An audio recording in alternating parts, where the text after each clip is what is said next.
Has Kyle Whittingham been giving you the runaround? Don't worry, I'm not going to do that. I'm Hunter, you're watching the Utah Utes Football Digest, and we've got a lot to talk about.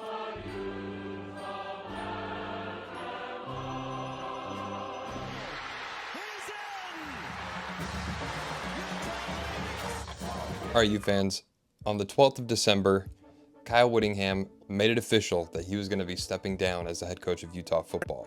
With Morgan Scalley as the coach in waiting, this didn't exactly come as a surprise. People were a little bit surprised to see that in his official announcement, he didn't use the word retire. He said he's stepping down as head coach of University of Utah football program. So then people's wheels start turning. Is he moving into an advisory capacity? Did Harlan push him out? Or was it simply a case of, in classic Whittingham fashion, he's not putting himself on the injury report? All of you now know, I don't have to announce it to you, Kyle Whittingham is the new head football coach of the Michigan Wolverines, which should especially come as no surprise considering that before that announcement was made, he went on the record saying that he was in the transfer portal. Free agent. I'm a free agent. I'm in the transfer portal. So, with Whittingham out, with the Scalley regime in, what are some of the positives and what are some of the negatives? Let's start with the negatives so we can get those out of the way and stop thinking about them. First thing, Jason Beck. A lot of us were hopeful that even with Whittingham leaving, since he had previously stated that he had stuck around another year to leave the program in a good position, that he would at least try to leave the program intact. Just after Utah won the Vegas Bowl 22-44, it's a very serendipitous score, by the way, it was announced that along with Jay Hill, his defensive coordinator, Jason Beck would in fact be following Whittingham to Michigan. Now, Jason Beck leaving is not that big of a surprise. My biggest worry about Jason Beck leaving is what is the status of Dampier, and that's something we're going to talk a little bit about later. But aside from Jason Beck and Devin Dampier's relationship, we have already seen the Michigan monster rear its ugly head. Listen, Provo Dave knows him well. Funny enough, right after Whittingham left to Michigan, there was a sort of camaraderie forming between the Utah fans and the Michigan fans, bonding over an appreciation for our legendary coach. That lasted up until the day the portal opened, because as soon as the transfer portal was open on the 2nd, and a number of Utah players announced that they would be jumping ship, the Utah and Michigan brotherhood quickly soured, and all I can say on that matter is OHIO. So who are some of those guys who hopped in the portal and at least have visits scheduled to Michigan? Well, those are John Henry Daly, who is now officially signed with Michigan. Not a huge surprise, but a big bummer as he was a national sack leader. But what I think it really boiled down to is he's injured, and I think the Utah staff didn't want to go through another Cam Rising situation. So maybe with the injury, he was expecting to get paid a little bit more than Utah was willing to shell out. Michigan didn't seem to have a problem with his price. A couple of other guys who Smith Snowden is going to be going there soon, followed by Oregon, but let's be honest, he's going to Michigan. And Teo Johnson, Michigan seems like a likely landing spot for him. Now, another name, when you consider his depth chart situation, maybe not all that surprising, was J.J. Buchanan, who's entered the portal. From my perspective, he doesn't seem like a Michigan guy to me. He doesn't seem like somebody who's going to get pulled over by Whittingham. He seems more like a guy who feels like a starter, wants more reps, and is going out to test the waters. Let's remember that before Hunter Andrews went down, J.J. Buchanan wasn't seeing the field nearly as much as thereafter. So with Hunter Andrews coming back, it's not surprising that J.J. Buchanan might want to go see what opportunities are out there. So that's what the portal taketh, but let's look at what the portal giveth ever since the Scalley regime began in Utah. Braden Pagan, leading wide receiver from Utah State, is going to be coming over with offensive coordinator McGivern. Now, the McGivern hiring is interesting on the Dampier front for reasons we're going to talk about in just a moment. But what Braden Pagan brings is an understanding of the offense and about 700 to 800 yards this season, I would expect. We also picked up wide receiver Kyrie Scholes because, like Scalley's been saying, it seems like he's going to want to air it out a lot more than Whittingham ever did. And Isaiah Kima, an offensive lineman from Ohio State, who didn't start this year, but as a freshman played in 4 games, which at Ohio State in the Big Ten, I think that's notable. I think he's going to be a good guy to help bolster that extremely depleted offensive line. Okay, now before we get into the Dampier and the Scalley of it all and we wrap it up there, let's talk a little bit about the hires that have been made ever since Scalley got named and how that's going to shake up for moving forward in 2026. I think the first official position that was named was defensive coordinator is going to be Colton Swan, the previous linebackers coach. In full transparency, I don't know how I feel about this one. It's a guy who's in the program, who knows how Scally wants to operate very intimately, and I think it's going to be great for continuity purposes, but he doesn't have any experience running a defense or operating it by himself. And for a lot of us who watched Utah football this year, linebacker kind of seemed like a weak point in our defense. So it doesn't make a whole lot of sense to elevate the guy who has been coaching the linebackers into some of our worst rushing defense performances of all time and making him in charge of the entire defense. I guess we'll find out. Sharif Shah got elevated. A couple other guys are being shuffled around but staying within the program.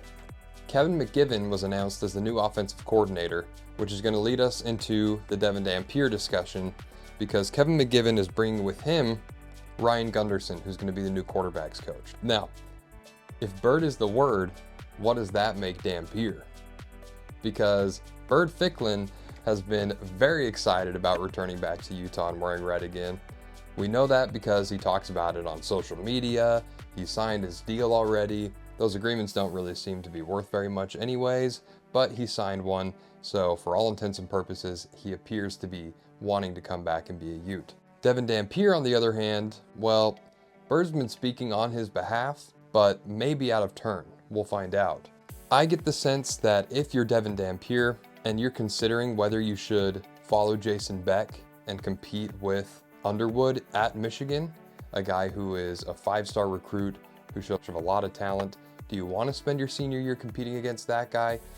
But are you also going to want to stick around at Utah if you don't know what the offense is going to look like anymore? That's probably what's been swirling around in Devin Dampier's head. So while Bird Ficklin has been on his Instagram story telling everybody, nah, Devin and I are going to run it back. So what I think happened with Kevin McGivern and Ryan Gunderson is if you're Coach Scally and you are committed to retaining that quarterback, you are going to find an offense that mirrors what that quarterback is used to and what he's been successful running. And you're going to have to put the whole offensive staff together before he feels comfortable signing back on. Kevin McGivern and the Ryan Gunderson hires, well, we'll talk a little bit about Scally's introductory press conference where he lays out the case for why he hired Kevin McGivern. My perspective, and for a lot of Ute fans, it kind of seems like that hire was a part of the bigger picture of selling Dampier to stick around another season. Let's look at it this way. If you're a great defensive recruiter and you're a great defensive coach, but you're now responsible for having a successful offense as well, and you're gonna want to keep some continuity from the year before. Because if Dampier walks, who knows? Does that mean receivers walk?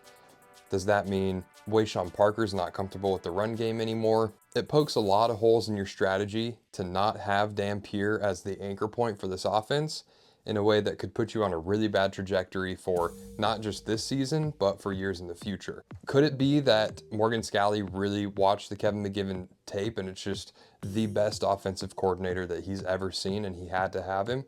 That's possible. But it does also kind of look like he's a 3D printed copy of Jason Beck when it comes to his play calling. That brings us to Morgan Scally. We're all scallywags now. Scally had his introductory press conference. According to Mark Harlan, we are now University of Football, which is something we obviously already knew, but is really exciting to make official. The 24th head coach of the University of Football program, Mr. Morgan Scally. Now, at that press conference, when Scally got up and it was his turn to talk, I think there was some bated breath in the room at that moment. This is where you get a sense for what your program is going to look like for probably the next 15, 20 years. And as I was just talking about, momentum's important. Not just the next 15, 20 years. This is your future.